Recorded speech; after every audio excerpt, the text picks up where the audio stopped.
Laayitoo feejiraachuu qonnaan bultoonni Oromiyaa miidiyaa neetwoorkiitti himan. Magaalaa Finfinnee kutaa bulchiinsa magaalaa Nifaasil Laaftoo Eddoo Jaamoo lammaffaa jedhamuttiin maqaa mana amantaa fi investimantiitiin lafti qonnaan bultoota Oromoo saamamaati jira. Saamichi lafa qotee bultoota naannichaa irratti bifa garaagaraatiin raawwatamu kun guyyaa kaleessaa itti fufuun babal'ifannaa mana amantaaf lafti qonnaan bulaan seeraan ala irraa fudhatamee dalleeffamaa turuu odeeffannoon Oromiyaa miidiyaa neetwoorkii dhaqqabe ni mul'isa. Gabaasa dabalataa qabna. Magaalaa Finfinnee kutaa bulchiinsa magaalaa Nifaasil Laaftoo Eddoo Jaamoo lammaffaa jedhamutti maqaa mana amantaa fi investimantiitiin lafti qonnaan bultoota Oromoo saamamaati jira. Saamichi lafa qonnaan bultoota naannichaa irratti bifa garaagaraatiin raawwatamu kun guyyaa kaleessaas itti fufuun babal'ifannaa mana amantaaf lafti qonnaan bulaan seeraan ala irraa fudhatamee dalleeffamaa turuu odeeffannoon Oromiyaa miidiyaa neetwoorkii dhaqqabe ni mul'isa. Ragaan suursagaan deeggaramee bakkicha irraa waraabamuun OMN'if ergame akka mul'isutti lafti qonnaan bultoota dallaanitti marfamaati jira. Lafti kun lafa qonnaan bultoota sadiiti. Qaamni mana amantaa dahoo godhatan dallaa itti marsuu irratti argamu. Dhimma lafaatiin walqabatee bulchiinsi magaalaa Finfinnee xalayaa gaafa hagayya 7 bara 2013 waajjiraalee bulchiinsa magaalaa Finfinneetiif barreesseen tajaajilli dhimma lafaatiin walqabate hundi yeroof dhaabbatee jira jedheetii ture. Haa ta'u malee lafti qonnaan bultoota naannawa magaalaa Finfinnee saamamaati jira. Qonnaan bultoota maqaan isaanii Alamuu Beenyam, Kadir Nagaashii fi Baqqalaa Gammachuu jedhaman irraa qabiyyeen lafa qonna isaanii fi manni jireenyaa irraa fudhatamuun qaamota mana amantaa dahoo godhataniif beenyaa malee kennameetii jira. Qonnaan bultoota kanneen keessaa obbo Kadir Nagaashii fi obbo Alamuu Beenyaa bilbilaan dubbifne lafa abboota keenya irraa dhaallee irratti saamichi lafaan irratti taasifamaa jira jedhu. Obbo Alamuu Beenyaa Gammadaa nama umrii 82 ta'uu isaanii Oromiyaa miidiyaa neetwoorkiitti himuun miseensa maatii 12 akka bulchan dubbatu. Jiruun isaanii qonna irratti hundaa'uu himanii kana dura maqaa babal'ina magaalaa Finfinneetiin lafti qonnaa bal'aan akka jalaa fudhatame yaadachiisu. Yeroo ammaa kanatti qabiyyee lafaa qonna isaanii xiqqoo naannoo Jamoo lammaffaa jedhamu qabanis maqaa investaraaf kennuu jedhuun irraa fudhatamaa jiraachuus himu. Lafti qonnaa kun obbo Alamuun alatti qabiyyee firootaa fi ollaa isaanii kan obbo Kadir Nagaash Beenyaa fi obbo Baqqalaa Gammachuu akka dabalatum Oromiyaa miidiyaa neetwoorkiitti himaniitii jiru. Lafti qonnaa hambaa ta'uun nu harkatti hafte kun nu jalaa fudhatamuu isaa ilaalchisuun mana murtiitti himannee turre kan jedhan obbo Alamuun manni murtiis qabiyyee lafa kanaa nuuf murteessuun garagalcha xalayaa bulchiinsa mana qopheessaa magaalaa Finfinneefis ergee ture jechuun dubbatu. Haa ta'u malee guyyaa kaleessaa qaamoleen maqaa investarummaatiin lafa saaman poolisii waliin dhufanii lafarrachatti ijaarsa eegalanii jiru kan jedhan obbo Alamuun beenyaa ga'aa fi wabii jireenyaa keenya malee dirarratti faca'uuf adeemna jechuun komatu. Gama biraan ammoo abbaa maatii 7 kan ta'an obbo Kadir Nagaash namoota maqaa mana amantaa golgaatiin saamichi lafaa irratti taasifamaa jira jedhu. Qaamoleen dhimmi ilaallatu hundi birmannaa akka nuuf taasisan gaafanna jechuun rakkoon akka kanaa bara mootummaa biltsiginnaa keessaan kan durii caalmatti nutti hammaatee Finfinneen miila godhattee dheerachaa jirti. Qonnaan bulaan Oromoos beenyaa xiqqoo dur argatullee dhabeem harka qullaa daandirratti kufaa jira jechuun dubbatu. Kana qaxxaamuranii akkamitti akka jarri kuni warri amantii kuni akkamitti akka ba'ee akka labsiisetti lafti gurgurris hundumtuu dhaabbateera nuun jedhannu keenya fudhachuudha waliin. Amma lafa kana kan qaamni isinirraa fudhataa jiru kana qaama amantiiti. Ayyee kan isaanii kenne ammootu eenyuun isaan jechuun gama mootummaa irraa hayyamsanii dhufanii isinirraa saaman moo akkanumaan lufuma wal hin qabna jedhan malee. Hin qabna jedhan malee wanni harkatti arginu hin jiru. Duuba qabamarraa walumarraatu darbeera. Okay, abbootuma keessanirraa isinitti darbee kosima abboota keessaniiti lafuma abbaa keessanirraa isinitti darbee jecha. Nuti darbee. Isin abbaa ijoollee meeqaati? Abbaa ijoollee 7. Maatiin qonnaan bultoota Oromoo kumaatamatti lakkaa'aman sababa maqaa investimantiitiin lafti isaanii seeraan ala irraa fudhatamee daandii irratti faca'uun jireenya kadhattummaatiin jiraataatii jiru. Saamichi lafaa qonnaan bultoota Oromoo naannawa magaalaa Finfinnee irratti raawwatamu warraaqsa Oromoo kaasuun sirna adda dimokiraasaa warraaqsa ummatoota Itoophiyaa koffisuun isaanii yaadatama.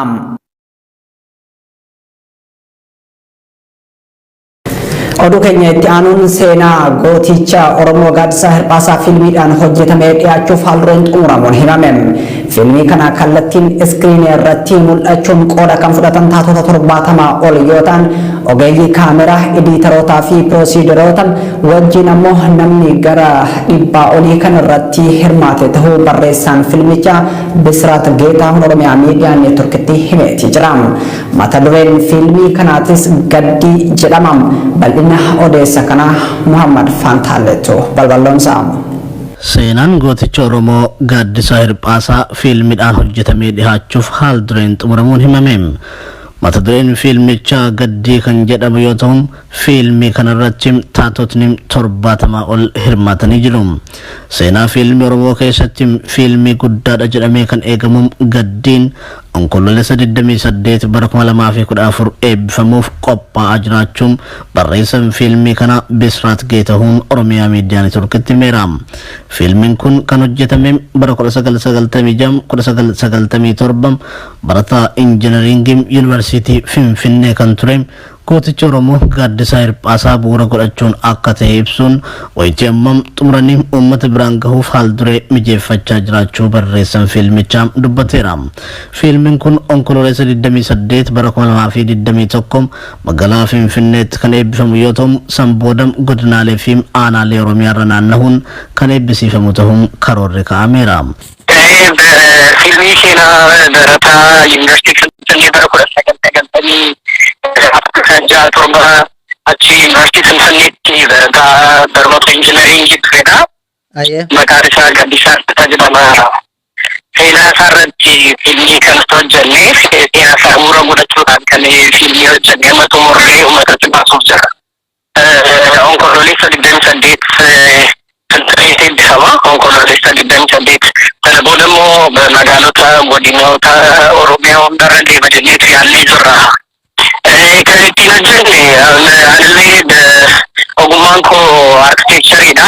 Barnoota kana barachuuf chaayinaan ture. Sana booda maastarsii biraatiif maastarsii damee fiilmii barachuudhaaf jecha gara Jarman deemeen ture. Seenaa sana kan barreesse waggoota 10 dura seenaa sana kan barreesse. Sana booda haala saayinsii fiilmiitiin diraamaa kan based on true story yookiin immoo dhugaa bu'uura godhachuudhaan kan haala diraamaadhaaf mijatuun hojjetame jechuudha. Barreessaan fiilmii kana Bisiraat biyya Chaayinaatti arkitekchara kan barate yoo ta'u maastarsii isaa damee barnoota fiilmii barachuuf gara biyya Jarmanillee akka imale Oromiyaa Miidiyaa Neetwork odeeffateera. Haa ta'uyyuu garuu seenaa Gaaddisaa Hirphaasaa bu'uura godhachuun fiilmii kana kan barreesse waggaa 10 dura ta'uu dubbata.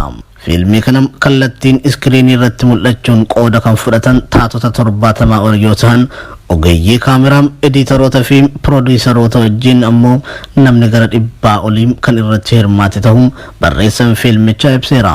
Dheerinni fiilmii kanaatis sa'aatii 2 fi daqiiqaa 1dha. Fiilmii kana keessatti yaadrimeewwan jajjaboon kaa'aman jireenya Yuunivarsiitii Finfinnee kan bara 1995, 1996 fi 1997 maal akka fakkaatu, jireenya magaalaa Finfinnee, jireenya baadiyyaa Oromiyaa fi jireenya magaalaa Finfinnee wayitii ammaatis kiyyoo keessa galchuun kan agarsiisudha. Fiilmii kana hojjechuuf baasii walii galam birrii 432 akka ta'es Bisiraat Oromiyaa Miidiyaa Neetworkitti himeera. Baasiin kunis ogeeyyotaaf loojistikii fi hojiiwwan adda addaatiif kan bahe yoo ta'u wayitii amma fiilmichi xumuramee uummata bira gahuuf jiini tokko qofti akka hafitu addeeffame. Barreessaan fiilmii kana Bisiraat jalqaba irratti fiilmii seenaa Mahabuubaa Bilillee bu'uureffate barreesse. Fiilmii kana taatota itti ramadee waraabuuf Oromiyaa keessatti qofa osoo hin taane biyya alattis waraabuun dirqama waan ta'uuf kanaaf ammoo baasiin barbaachisu birrii Itoophiyaa miliyoona 8 ol waan gaafatuuf tursa kan gooticha Oromoo Gaaddisaa Hirphaasaa akka xumuru murteessu hima. Seenaa Gaaddisaa keessaa tooftaa inni barattoota kakaasuuf Yuunivarsiitii Finfinnee keessatti fayyadame, jireenya baadiyyaa isaatii fi jaalalli inni haadha isaaf obboloota isaatiif qabu bal'inaan taatotaan agarsiifamee akka jiru dubbateera Bisiraat. Inni biraa immoo haala akkamiitiin akka Gaaddisaa fi fakkaattonni isaa ittiin ajjeefamanis fiilmii sana keessatti agarsiisanii jiraachuus ibseera. Xumura irratti uummanni Oromoo nama jabaa amma qabuu fi duraan qabaachaa ture osoo hin dagatin akka calaqqee seenaatti mul'isee dhaloota barsiisuu akka qabuu fi warraaqsi fiilmii afaan oromoo jabaatee akka itti fufu dhaameera. Godina Gujii magaalaa Nageelleetti maatiin gaddaa dhala isaanii akka hin ibsanneef waraana mootummaatiin ittifaman. Miseensa loltuu waraana bilisummaa Oromoo kan taate Na'imaa Abdoo yookaan ammoo morkattuun torbee darbe keessaan godina Gujiitti wareegamte. Maatiin battala wareegamuu dhala isaanii dhagahanitti boo'icha akka hin teenyeef waraanni mootummaa ittisuu miseensa maatii keessaa namni tokko OMN'tti himeetii jira. Faayisaa Eliyaas dabalata qabdi. Godina Gujii magaalaa Nageelleetti maatiin gadda dhala isaanii akka hin ibsanneef waraana mootummaatiin ittifamani. Miseensa loltuu waraana bilisummaa Oromoo kan taate Na'imaa Abdoo kan morkattuun torbee dabre keessa godina Gujiitti wareegamuun battala dhagaametti maatiin ishii boo'icha akka hin teenyeef waraanni mootummaa ittisu odeeffannoon arganne ni mul'isa. Maatiin morkattuu boo'icha dhala isaanii dhoorgaman kun kana duras mucaa keessantu bosona jira jedhamuun yeroo garagaraatti hidhamaa turanii jiru. Akaakayyuu ishii kan ta'an manguddoo ganna 80 dabalate abbaa fi haati morkattuu dhala keessantu bosona jira jechuun dararamaa kan turan wayita ta'u yeroo ammaa shaniif gaddeen teessan jechuun gochi safuu hawaasaa cabse waraana sirna aangorra jiruutiin irratti raawwatamaa jira. Maatiin akkuma wareegamuu dhala isaanii dhaga'aniin boo'ichaaf namni walitti baay'atee itti dhufnaan waraanni mootummaa maatii hunda walitti funaanuun hidhe. Manguddoonni biyyaa waliin ta'uun hidhaa keessaa kadhatanii abbaa fi ijoollee kan baasan wayita ta'u haati morkattuu garuu hidhaa keessatti haftee guyyaa kaleessaa onkololeessa 6 bara 2020 akka baatee odeeffanne. Maatiin morkattuu ammallee doorsifne irra gahaa jira. Waraanni mootummaa isin shaneedha. Lafas manas asiin qabdanii deemaa jechuun mana daldalaa xiqqoo isaan ilmaan irraa guddifatan takkas irraa cufanii jiru. Kanaaf rakkoo keessa jirra jechuun miira gaddaatiin dubbata abbaan morkattuu. Mucaa waggaa 19 torbaan dabre keessa wareegamte. Haguma ishii waraana bilisummaa Oromoo keessa jirtu haadhaaf abbaa ishii cunquu turanii hidhamanii abbaaleen haatilee hidhamtee baatee achi booda sigaa abbaan akaakuun ishiillee nama guddaadha hidhamanii dararaaf rakkoon hedduun irra geesse. Magaalaa eegisii wareegamte booda warri waraana bilisummaa Oromoo warratti nishee jedhamee mucayyoon wareegamte jennaani warri walitti deebi'anii taaziyaa imimmaan buufnaanii warri mootummaa kabiyya jiru akkamitti boottanii shaniin sirbanii wallisan malee shaniin duuteen boo'anii jedhanii akkasumatti warra maatii hunda fuudhanii hidhaa geessanii. Godina Jimmaa magaalaa Jimmaatti qeerroowwan irreecha hora Finfinnee irreeffatanii gara maatiitti deebi'an humnoota tikaa biltsiginnaatiin adamsamanii hidhatti guuramaa jiraachuun himame. Jimma keessatti dargaggoonni humnoota tikaatiin butamanii hidhaman hedduun murtii malee dararamaa jiru. Muhammad Faantalee guutuu gabaasichaa qindeessee jira.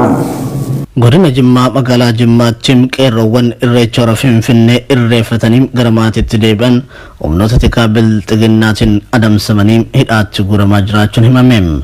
Gaafam onkololeessa 4 bara 2021 magaalaa Jimmaa naannoo Ajiippii bakka jedhamutti Muhammad Zain Nuuraa nama jedhamu kan hojii dhuunfaa isaa hojjetee bulum suuqii isaa cabsanii seenuun isaa fi hiriyoota isaa warra isa wajjin jiran isin miseensota shaneeti jechuun ukkaamsanii hidhuu odeeffannoon Oromiyaa Miidiyaa Neetwoork qabeera.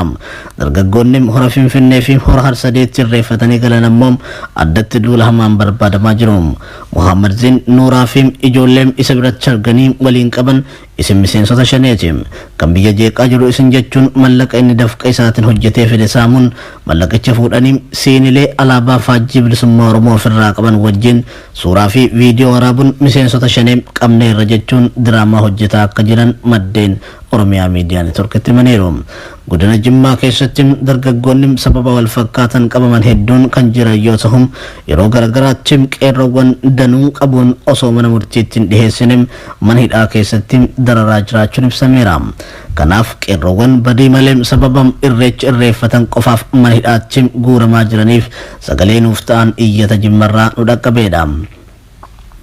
Odeessuma wal fakkaatuun qeerroowwan godina Arsii aanaa Suudee magaalaa Darrabbaarraa irreecha dhaqan osoo gara maatiitti deebi'aa jiran daandii irratti poolisaan reebamanii gariin miidhamanii muraasni ammoo hidhamanii jiraachuun gabaasa keenya yeroo dhihooti. qeerroon Oromoo tokkummaan ka'ee qabsoo cimsuu qaba jedhan qeerroon Harargee Bahaa aanotaa fi magaalota garaagaraa irraa OMN'if yaada isaanii laataniin. Gabaa biraatiin qeerroowwan ayyaana irreechaatiif gara Finfinnee deemaa turan keessaa kanneen lakkoofsaan hedduu ta'an humnootatti kan hidhaman saffisatti akka hiikamanis gaafataniiti jiru. Guutuu gabaasichaa Faayisaa Eliyaasitu dhiyeessa. Haala qabatamaa amma biyya keessa jiruun wal qabatee qeerroon Oromoo tokkummaan ka'ee qabsoo cimsuu qabaa jedhanii qeerroon godina Harargee Bahaa aanotaa fi magaalota garaagaraa irraa OMN'f yaada isaanii laatani. Magaalota akka Qobboo, Karramillee, Dadar, Baroodaa, Awwadaay, Hararii fi Haramayaa irraa dargaggoonni wal gurmeessuun marii gaggeessaa akka turanis himani. Marii kana irratti mootummaa sobaan dhaabbate jalatti uummanni Oromoo hiriiroo akka hin qabnee fi deeggarsa gama uummataatiin argatu kamuu argachuu akka hin dandeenye gochuu qabnaa jedhan kanneen maricha irraa qooda fudhatani. Qophii xumuramnee jirra fincila labsuudhaaf mootummaa kanarratti qeerroo irreechaaf dhaxxee achitti hidhaanidhanii kaan miidhaa gurguddaan irra ga'e atatoowwan kunneen hidhaa jiran atattamaa yoo gadi lakkifamuu baatan akka baha Oromiyaatiif nuti fincila mootummaa kanarratti dhosuudhaaf qophii xumurannee jira jechuudha. Walumaa galatti mootummaa sobaan dhaabbate kana mormuun gurra mootummaa addunyaa buusuu qabna kan jedhan qeerroowwan kunneen hawaasni Oromoo diyaaspooraas carraa argatetti fayyadamuun dhiibbaa uumuutu irra jiraata jechuun dhaamanii jiru. Gama biraatiin qeerroowwan ayyaana irreechaatiif gara Finfinnee deemaa turan keessaa kanneen lakkoofsaan hedduu ta'an humnoota tikaatiin hidhaman saffisatti akka hiikaman gaafatani. Qeerroowwan guyyoota 3 dura hidhaman hanga ammaatti muraasa isaanii malee kanneen hafan biroo ammayyuu hidhaa jiraachuu eeruun manidhaa keessattis reebichi cimaan irra gahaa jira jechuun namni dhimma qeerroowwan kanneen itti dhiyeenyaan beekuu hime. Seensa magaalaa Finfinneetti qeerroowwan uffata aadaa Oromoo halluu diimaa, magariisaa fi diimaa qabu uffatan qofaatti foon reebuun mana hidhaatti akka geessan isiniif gabaasuun keenya kan yaadatamudha. Oduu keenya biraatiin manni maree nageenya UN hojjettoonni dhaabbatichaa Itoophiyaa keessaa ari'amu mormeen golli maree nageenya tokkummaa mootummoota walgahii banaa mata duree nagaa fi tasgabbii Afrikaa keessaa jedhu irratti roobii kaleessaa ta'in Itoophiyaan hojjettoota UN biyya ari'uu balaaleffateetii jira. Dhimma Itoophiyaatiin wal qabatee manni maree nageenya mootummoota gamtooman yeroo 10ffaaf walgahii kana taa'e. Itoophiyaan hojjettoota dhaabbatichaa 7 biyya akka bahan taasisuun seera chaartara dhaabbatichaa fi idil addunyaa kan cabsudha. Itoophiyaan hojjettoota kana ari'uu hin dandeessu jechuun barreessaan dhaabbatichaa Antooniyoo Guteeres koraa mana maree nageenyaa kanarratti dubbataniitii jiru. Dhimma waraana waliinii Itoophiyaa ilaalchisuun kan dubbatan Antooniyoo Guteeres osoo namni rasaasaan ajjeefamuu fi beelaan du'uu cal'ifnee hin ilaallu waan dandeenye goonee waraana Itoophiyaa keessaa dhaamna jedhaniitii jiru. Gama Itoophiyaatiin UN'tti ambaasaaddarri Itoophiyaa ambaasaadar Taayyee Atsqesillaaseen hojjettoonni kun sababa lakkoofsa namoota du'anii ol kaasanii himanii fi finciltoota mooraa UN keessatti affeeraniif Itoophiyaa keessaa akka bahan taasifame jechuun ibse. Biyyoonni miseensa mana marichaa ta'an dhimma Itoophiyaa irratti yaada kan kennan yoo ta'u bakka buutuun United States ambaasaadar Thomas Greenfield mootummaan Itoophiyaa hojjettoota UN 7 ari'uun isaa mana maree kanaaf akkasumas UN fi biyyoota miseensa ta'anii fi duudhaalee namoomaatiif arrabsoodha jedhaniitii jiru. Beela Itoophiyaa keessa jirus kan bara 2011 Somaaliyaa keessatti uumameen wal bira qabuunis ibsaniitii jiru. Itoophiyaan waggoota 3 dura biyya Afrikaa keessaa guddina dinagdee saffisaa irra jirtudha jennee turre kan jedhan ambaasaadar Thomas Greenfield amma garuu Itoophiyaan biyya gudeeddaa fi beela akka meeshaa waraanaatti fayyadamtu biyya hojjettoota UN ariituu fi biyya Itoophiyaanota ajjeesan taatee jirti jechuun ibsaniitii jiru. Kora kana pirezidaantummaan kan geggeessite Keeniyaa yoo taatu biyyoonni korichi akka taa'amuuf gaafatan Estooniyaa, Firaansi, Ayirlaand, UK fi United States.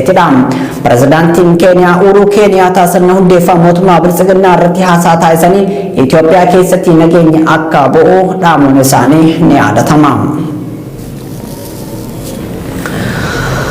Oduu gama Suudii irraa argannetti yoo darbinu lammiileen Itoophiyaa biyya Saawud Arabiyaa mana hidhaa Tariiq al-Karjii keessatti daramaa jiran haala qabiinsa mana hidhaa hammaataa keessatti waqtiin qorraanutti dhufaa jira jedhan.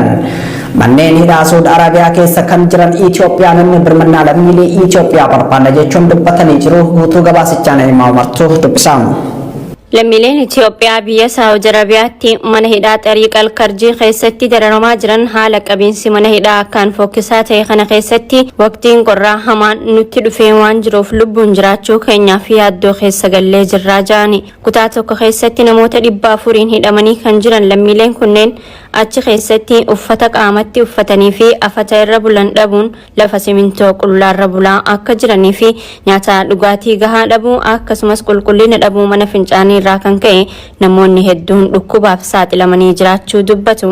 Rakkoo hammaataa keessa jirru kanaaf imbaasiin Itoophiyaa akka nu dubbisanii furmaata nuuf laataniif torbee dabre keessa guyyaa 2 lagannaa nyaataa gaggeessinee turre. Ergasii warri imbaasii dhufanii homaa isiniif gochuu hin dandeenyu humna keenya olii nuun jedhanii nu biraa deemanii jira. Dhalataan Oromoo lammiilee kanneen gidduudha Oromiyaa Miidiyaa Neetwoork dubbise. Manneen hidhaa Xariiq Alkarjii kana keessatti kutaaleen namoonni itti hidhamanii jiran gara 50 jiraachuu kan himu hidhamaan kun tokkoon kutaa keessatti namoota 400 fi sanii oltu argamaa jira. Namoota kanneen keessatti ijoollee umriin isaanii waggaa 15 gadi dabalatee manguddoonni umrii 60 olii hedduun keessatti argamu. Kun hunduu haalli isaan keessa jiran ulfaataa fi yaaddessaadha jechuun hima. Nama 400 bakka takka hidhaa jira. Hayyee Kabbantinis nufitti namni balaa tarra fakkii waan uffatan hin jiru askarri tumeeti huccuu yeroo duraa seentu nama tumaniiti huccuu takka nama naqan kan qofa fi kumtaa qabu qofa irraa baasanii kumtaan naqan. Ijoollee daa'ima umrii nama 14 15 hanga illaa 17 illaa amma jaarsa umrii nama 65 50 jira. Lammiileen biyya biroo wayita mana hidhaa kana seenan guyyaa 2 osoo hin turin imbaasiin isaanii gaafa dhufee baasu garuu nuti lammiin Itoophiyaa akka ilmaan abbaa hin qabneetti of ilaalla. Yaada kanaan namoonni hedduun dhibee xiinsammuuf saaxilamnee jirraa jechuun irra deddeebiin lammiileen kunneen himataa turani. Yeroo garagaraatti mootummaan namoota muraasaan gara biyyaa galchaa akka jiru koominitiin biyya Saawudii miidiyaa hawaasaa irratti suuraa fi barreeffamaan mul'isaa jiru. Isaan kunneen dubartoota daa'imman qaban muraasa, namoota osoo hin hidhamin magaalattii keessa jiran kanneen foormii guutanii fi namoota mana hidhaa keessatti dhukkubsatanii mana yaalaa geeffamanidha malee kanneen mana hidhaa jiru ittuma dabalamuu malee furmaata hin agarree kan jedhan lammiileen kunneen lammiilee biyyattii addunyaa garagaraarra jiraatanii fi qaamni dhimmi ilaallatu martuu waan dandeessanii nuuf birmadhaa lubbuu nu baraaraa jechuun iyyataa jiru. Oduu keenya xumuraatiin lammiin Taanzaaniyaa kan ta'e Abdurrazaaq Gurnaa badhaasa Noobeelii Ogbarroo injifate. Abdurrazaaq Gurnaa dhiibbaa kolonii uumuu irratti ibsa ifa ta'ee fi gaarummaa agarsiisu akkasumas hiree baqattoota galfii keessa jiran aadaa fi ardii darbee ilaaluu irratti hojii hojjeteef nama baay'ee faarfamedha. Badhaasni Ogbarroo Gurnaa badhaafame kun Akaadaamii Swiidishiin kan kenname yoo ta'u doolaara miiliyoona takka 4 kan ta'udha. Tole kabajamtoota daawwattoota Oromiyaa Miidiyaa Neetwoork oduun idilee har'aaf qabanne kana fakkaatan sirraa isa baatu eegama ogummaa kaameraa fi ediitaraatiin Tuujii Muhammad Nafaana ture qophiileen Oromiyaa Miidiyaa Neetwoork itti fufu.